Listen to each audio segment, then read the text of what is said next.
અમે 40-50 વર્ષ રહી છીએ, 50-60 વર્ષ થયા બનાવતા આટલું થયું, પડતા વાર ન લાગે. હવે અમે આ લુલા લગ્ન પ્યારો સડવાળી મને ચાલે છે ને આ મેદાનમાં હોવી છે. અમે ચાલે ભાડું નથી, ભાડાના પૈસા નથી, ભાડે મકાન નથી, તો આ લુલા લંગડાનો અમારા બચ્ચા ચાલે જાય. ચા હોવી અમે તો આ મેદાનમાં ખાટલા લઈને બેઠા. કશું નથી કીધું, અમને કાંઈ કીધું નથી. અમે 8 વર્ષ રહી છીએ, અમારા છોકરા નાના છે, ત્યાં જાય એક જણું કામ કરતું હોય, બધું પૂરું કરવાનું અમારે ક્યાંથી? છોકરા ભણતા હોય, અમારે મકાન મળતા નથી, અમે ક્યાં જાય? અમે મકાન સામું મકાન આપો, અમે બીજું કઈ નથી કહેતા. કલેક્ટર ઓફિસે ગયા હતા, એ લોકોએ કઈ જવાબ નથી આપ્યો. અમારે રહેવાનું ક્યાં?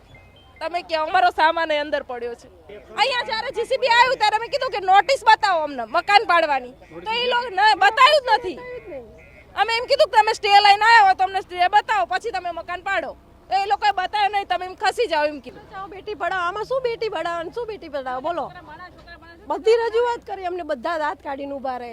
ડિમોલેશન કરવા પહેલા આ લોકો નોટિસો આપી ગયા હતા અને 17,000 સ્ક્વેર ફીટ આ લોકોને જગ્યા જોઈએ છે, પણ એ લોકોએ 57,000 સ્ક્વેર ફીટ તોડી રહ્યા છે, બરાબર. અને આ લોકોને અમે કલેક્ટરના રજૂઆત કરવા ગયા હતા, એટલે કલેક્ટરે કોર્પોરેશનના અધિકારીઓને ફોન કરી કીધું અને ત્યાં પણ નોટિસ મોકલી છે અને કે તમને વૈકલ્પિક વ્યવસ્થા કર્યા વગર આ મકાનો તોડવામાં આવશે નહીં. કલેક્ટરે આવું કીધેલું, બરાબર. તો વારંવાર કોર્પોરેશનના અધિકારીઓ જોડે જાય એટલે કોર્પોરેશનના અધિકારીઓ ખુરશી પર લાંબા થઈને જેવી તેવી વાતો કરે અને પબ્લિકને ધમકાવે. કાલે આવવાના છીએ તોડી નાખવા, પરમ દાડા આવવાના છે, એમ કરતાં 15 દાડા કર્યા. હવે આ તાત્કાલિક આ લોકોને કોઈ વૈકલ્પિક વ્યવસ્થા આપ્યા વગર મકાનો તોડી રહ્યા છે.